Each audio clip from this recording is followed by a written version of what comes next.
Здравейте, скъпи приятели! Добре дошли в каналът на Blessed Love, добре дошли в нашия канал и новата ни, така би ги нарекла, социални теми. Те ще бъдат в папката Blessed Love Mood, където са всички останали теми, по които съм правила някакви включвания и коментари.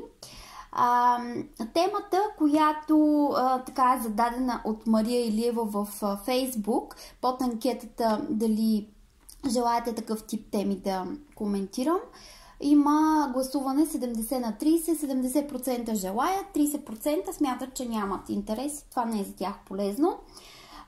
Но като цяло 70% са по-голяма част от аудиторията и смятам да уважа тяхното решение.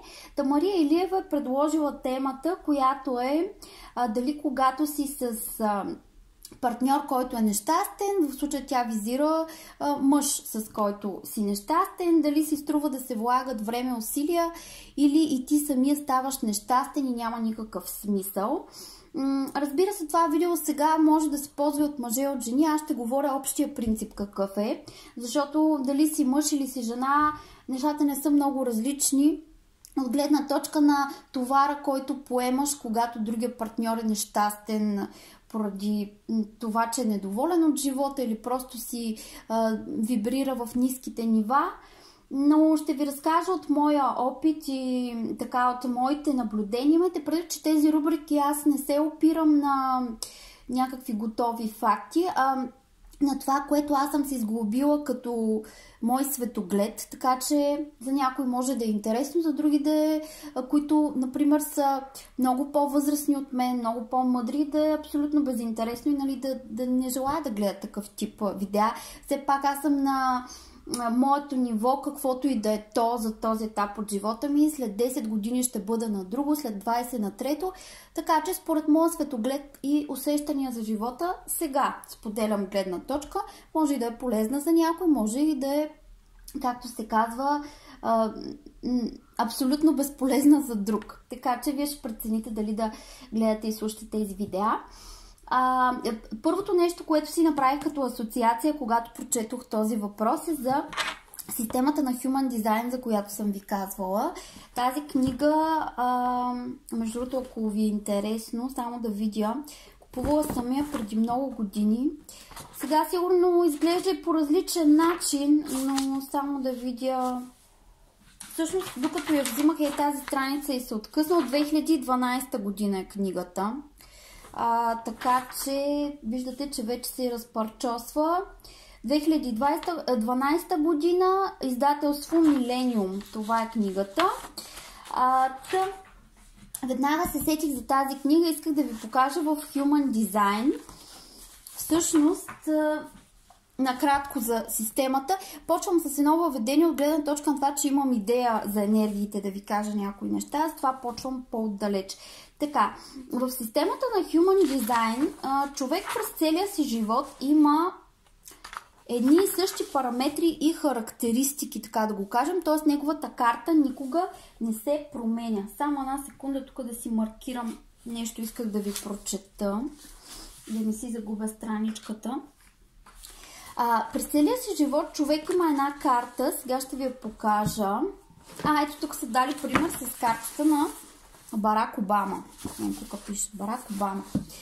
Как да се разчита картата. Ето това нещо представлява картата на Human Design, като съответно всеки човек е различен тип. Има няколко различни типа и типа се определя от, накратко казано, ето тези тук центрове, дали са отцветени или дали са белички. Така, отгоре ще ви обясня какво означава това. Когато някой от центровете е отцветен, това значи, че в човека има система от вярвания и неща, които са трудно могат да бъдат повлияни. Тоест, например, ако умът ти е така, казва се, дефиниран, т.е. отцветен с цвят, това означава, че на теб много трудно могат да ти повлияят, като това да ти, примерно някой да ти даде нова идея, да ти каже нещо интересно, ти трудно попиваш, така да кажем, трудно възприемаш, защото ти вече имаш изградена твоя гледна точка за нещата и много така не можеш да бъдеш повлиян. Например, това е от кухнята, така да ви кажа, ако това е в сексуалните отношения. Ако имаме партньор, който е с ето този център, е дефиниран, т.е. е отцветен в червеничко, това означава, че е партньор, който има нужда, например, от повече секс, отколкото от партньор, на който не му е отцветено тук в цвят този конкретно център. И, например, ако вие сте жена и вашият център, да речем, не е отцветен, тогава като жена няма толкова да имате нужда да правите секс, освен ако не срещнете партньор, който е със същия този отцветен център, за да може един вид взаимодействайки, той да въведе това желание във вас. Тоест да ви въздейства енергийно чрез своето взаимодействие вие с него. Вие, например, не ви се прави много секс по принцип, но имайки за любовен обект, за обект на атракция този човек и той имайки този дефиниран център, все едно, че да ви даде от неговата енергия. Разбирате ли? И тогава се получава това взаимодействие, тогава се изравняват енергийните желания относно секс, нали, така и за всичко. Ако вие сте, например, с дефиниран ум, т.е. вие имате изградена система от мисли, знания и сте убедени в тях и срещнете партньор с недефиниран ум, това означава, че вие може да му дадете идеи и той да попие от вашите идеи. Той ще бъде готов за вашите идеи. И това е много интересно. Това исках да ви акцентирам и да ви обясня, че хората, които са с дефинирани центрове на различни места, взаимодействайки с хората с недефинирани центрове на същите тези места, недефинирано означава, като се направи тази карта професионално, да са неотцветени. Например, сега тук за Барак Обама виждаме, че този човек по принцип е с недефинирано сърце. Това означава такова беличко. Това означава, че той не може да издържи на много голяма власт и пари. За него неговата власт и пари, които има, по някаква форма му оказват натиск. Системата на Human Design е доказала, че много мъже, които са бизнесмени и които се занимават с пари, доста често умират от инфаркт. Това се дължи на това, когато човек живее против дизайна си.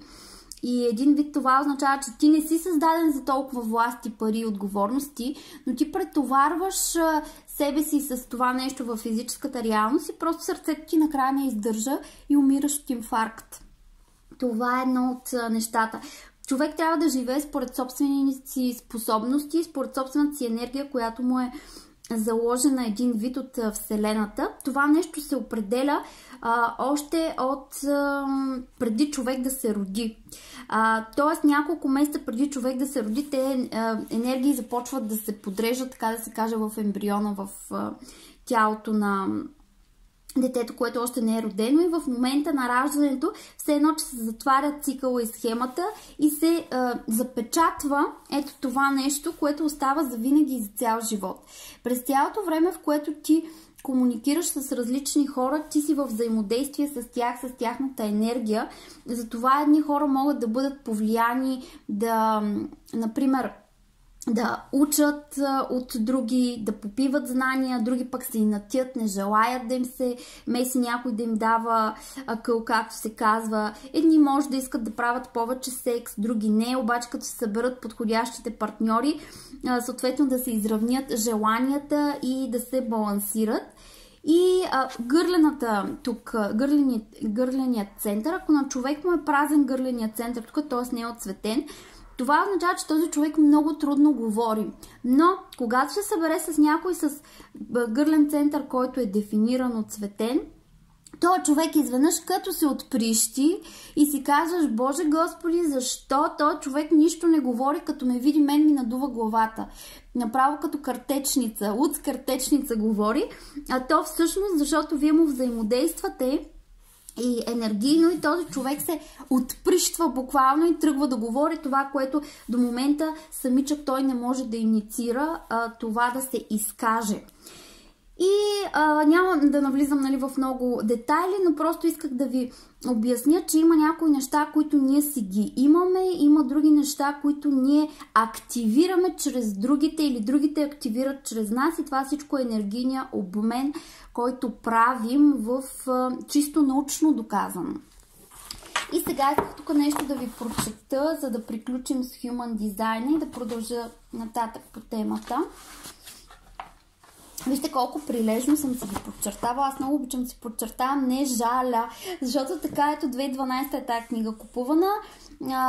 От 2012 до 2020 човек забравя какво е било, що е било, но като си види подчертаните неща, поне аз и си спомням веднага всичко. Така, какво пише? Тук само подчертаното ще ви прочета. Това се нарича цялото нещо, което го разгледаме, карта на живота. Карта на живота е скица на енергийното ви тяло. Това не е много по-различно от системата на чакрите, която е по-позната като цяло. Най-важното е, че всеки център комуникира и се свързва с дизайните на останалите хора. Както ви казах, тук сега е черно-бяло, но това е вашата карта. Всеки един човек има такава карта. Като си направите картата, съответно виждате кои центрове са ви дефинирани, кои не са дефинирани. И как и вие взаимодействате с света около вас. Всеки център комуникира и се свързва с дизайните на останалите хора. Повлияват се всички наши взаимодействия. Невидими енергии, дори само чрез стоене в една стая с някой друг. Това е, между другото, усещането, когато, например, чакате пред чакалнята пред доктора и, нали, там има много хора. И понеже е по-дълъг престоят и не си говориш с хората, обаче усещаш се едно тяхната енергия. Единият е напрегнат, другия е по-спокоен, третия му е скучно, четвъртия му се спи. И ти без дори да говориш с тези хора и без дори много да им гледаш енергията, усещаш една такава напрегнатост в теб. Това е именно когато си в едно пространство с хората и ти започваш да ги усещаш тях, без дори да го желаеш. Просто ги усещаш. Така. Влиянието на 9 центъра са тези, които вършат истинската работа, като дърпат струните на дълбоко биоенергийно ниво. Това е основано на квантовата физика. Фактът, че всичко във Вселената се състои от вибрации и енергия, както и че ние сме неразделна част от същата енергия. 9 центъра на Human Design се намират между енергията на Вселената и тази, която е вътре във всеки от нас, преобразувайки я в индивидуални качества и изразност. Мисля, че това, мили мои, е съвсем достатъчно, за да навлезем в материята и да завърша с това. Добре е да се знае, че всеки център също така се отнася и към орган от тялото или жлеза. Следователно, играе важна роля за физическото ни благоденствие. Когато живеете според правилата на дизайна си, правилата са това, което ви обясних. Например, ако вие имате такова празничко сърце, недефинирано, и решите да се заемете с голяма власт и пари, това означава, че вие не сте създадени за това напрежение, обаче решавате да поемете в посока на това напрежение. Това нещо може да ви струва живота и здравето. Когато живеете според правилата на дизайна си, вие се настройвате според нуждите на тялото си на физическо, умствено и емоционално ниво. Когато излизате от синхрон с дизайна си или пък тръгвате срещу природата си, ставате податлив на физически дискомфорт или болести. Съпротивленията към енергийното депо на някои от центровете следователно имат негативен ефект върху съответния орган или жлеза. Както виждате, тук по картата всеки от тези енергийни центрове се намира, значи, както, да речем, сърцето се намира където е сърцето, сърдечният център. Тук съответно имаме, нали, далак, имаме полова система, имаме тук гърло, имаме... това е последното, което ви свързва с коронната чакра, която ви свързва с Вселената, да кажем. Умът, гърлото, сърцето, идентичността, тук, далак, слънчевия сплит, сакрал е за интимността и коренният център. Няма да ви уча на Human Design, просто исках да започна с това, че ние първо си взаимодействаме с света и с хората, доказано вече в научен вид, че ние си взаимодействаме с света и с хората още преди да пожелаем да си взаимодействаме и още преди да дадем така повече изявление на своята комуникация с тях. Какво се случва обаче в отношенията вече, когато са партньорски или когато са интимни? Знаете, не е новина, много се шуми около тази тема, че жените като цяло дават енергия на мъжете за тяхното развитие, женската енергия, творящата енергия. И всеки мъж търси тази творяща енергия, за да може да се презареди и да бъде успешен. Тоест, успешните мъже най-често не са с една жена това е поради факта, че те имат нужда от още енергия, за да могат да се презареждат и най-често усещат, че вкъщи не могат да получат толкова много енергия, колкото искат да въплатят в своят бизнес, в своята работа, така че тя да се превърне в доходоносен бизнес, нали? Идеята е такава, че жената дава енергия на мъжа чрез секс, чрез грижа, чрез любов, но жената се изтощава, когато дава тази енергия и тя не й се връща.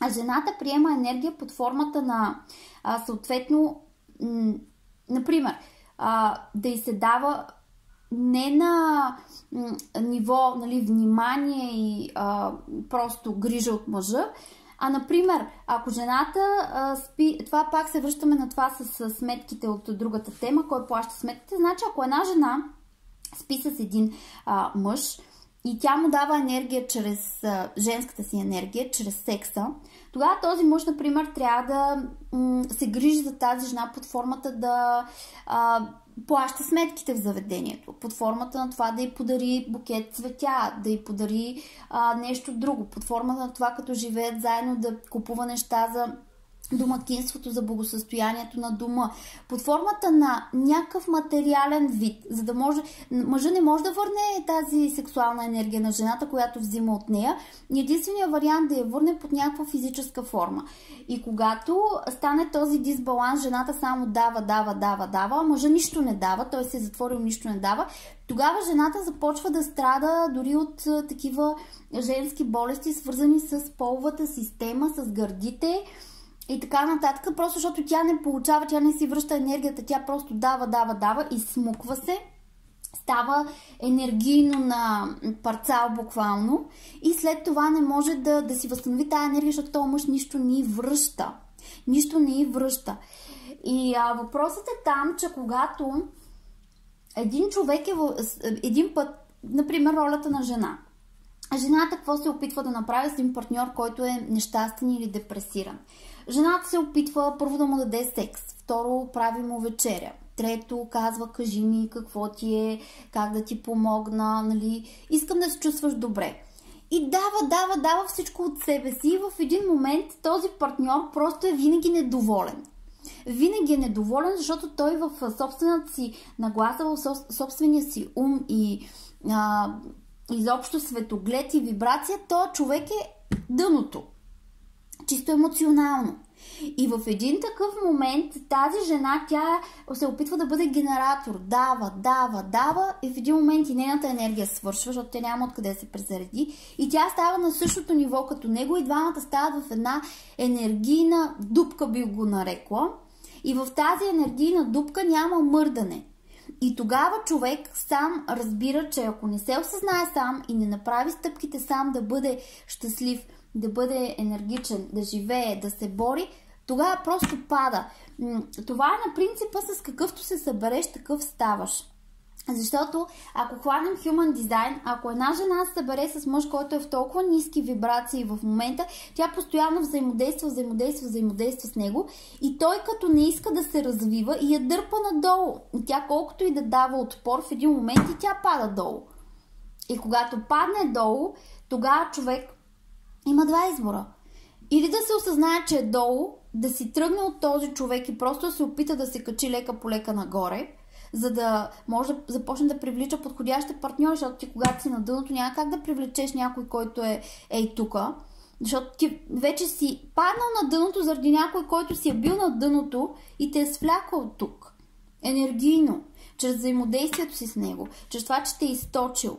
И реално, когато хората са на дъното, единствени сами могат да решат да се изкачат нагоре. И ако една жена един вид се е поддала на тази провокация и паднала с някой на неговото ниво, на неговата енергийна вибрация, на това да се чувстваш тъжен, да се чувстваш депресиран, да се чувстваш нещастен, недостатъчен, всички диапазон от така негативни емоции, тогава човек трябва да осъзнае, аз нямам място тук, аз слезнах тук заради теб, обаче ти не искаш да се качиш нагоре. Като не искаш да се качиш, аз се махам и ще се кача лека по лека и ще се върна там, където бях.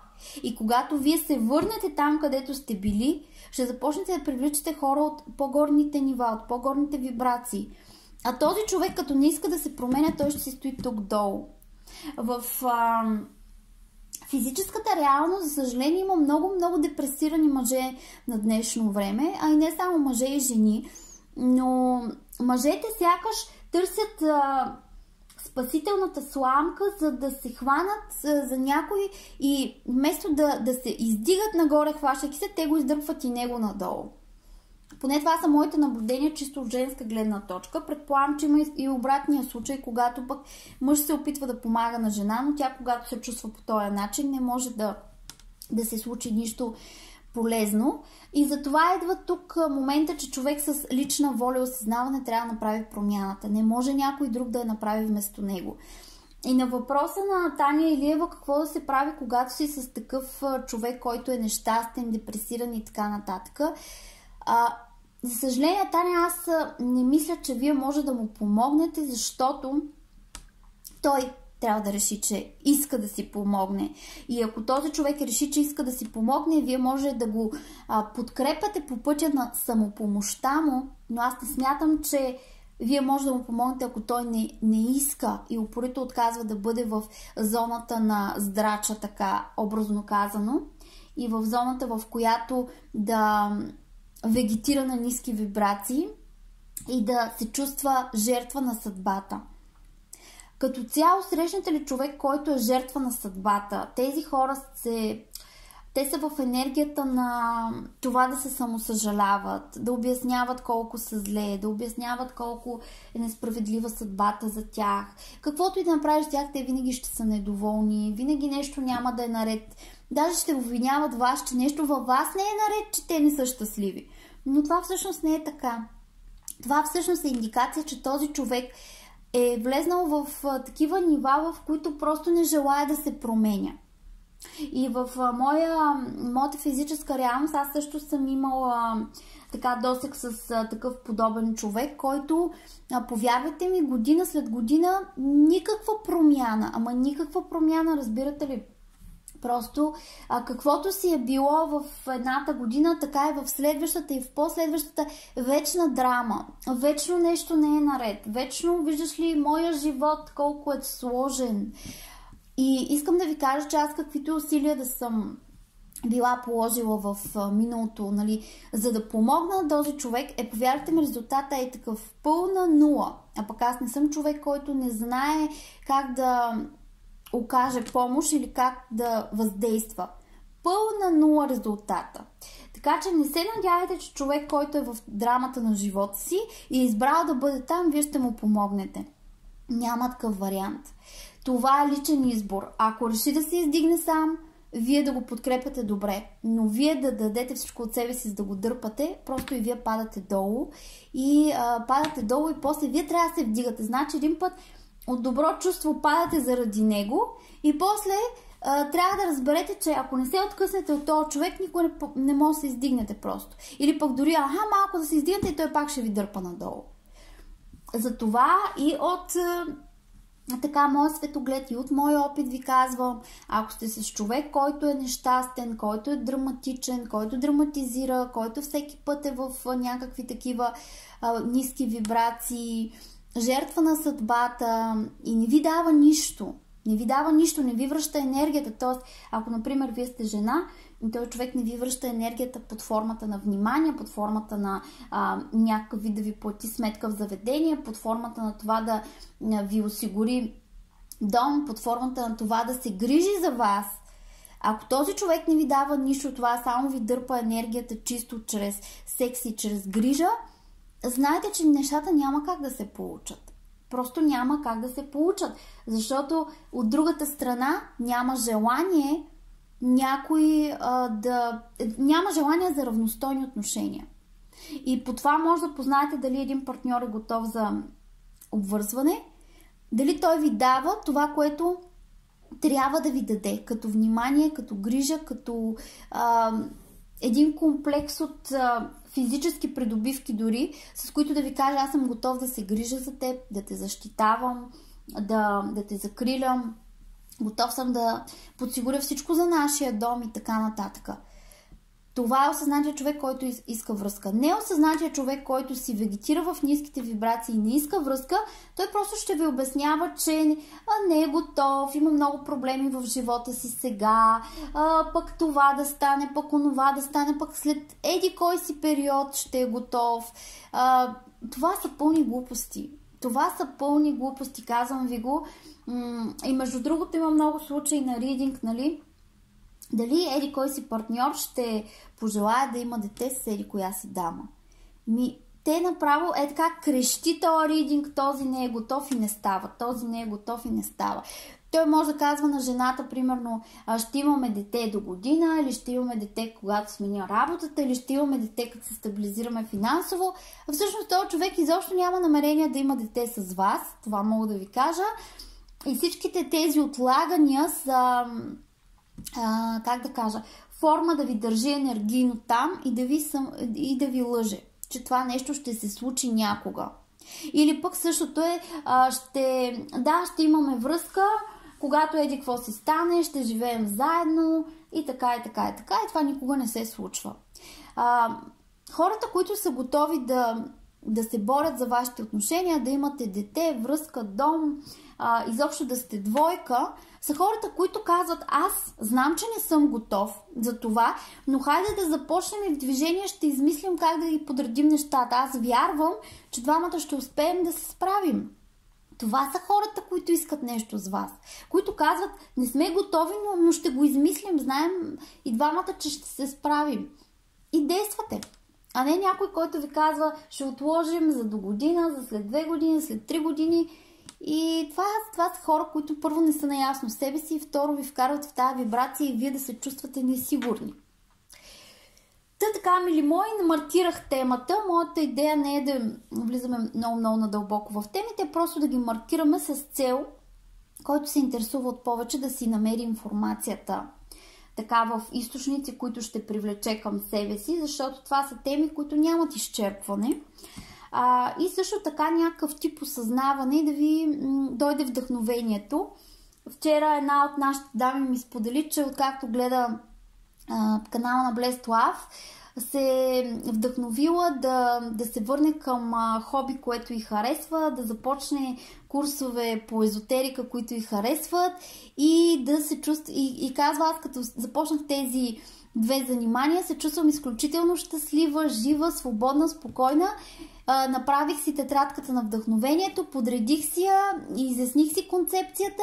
Искам да ти кажа, че ти променяш животи, защото толкова много съм вдъхновена в момента да действам и да се радвам и да не обръщам внимание на проблемите. Така че аз съм много щастлива, когато ви вдъхновя. Там нататък всичко останало ще се подреди. Вашия пъзъл ще си го подредите. Информацията ще идва към вас, книгите ще идват към вас, подтика за действие ще идва от вас.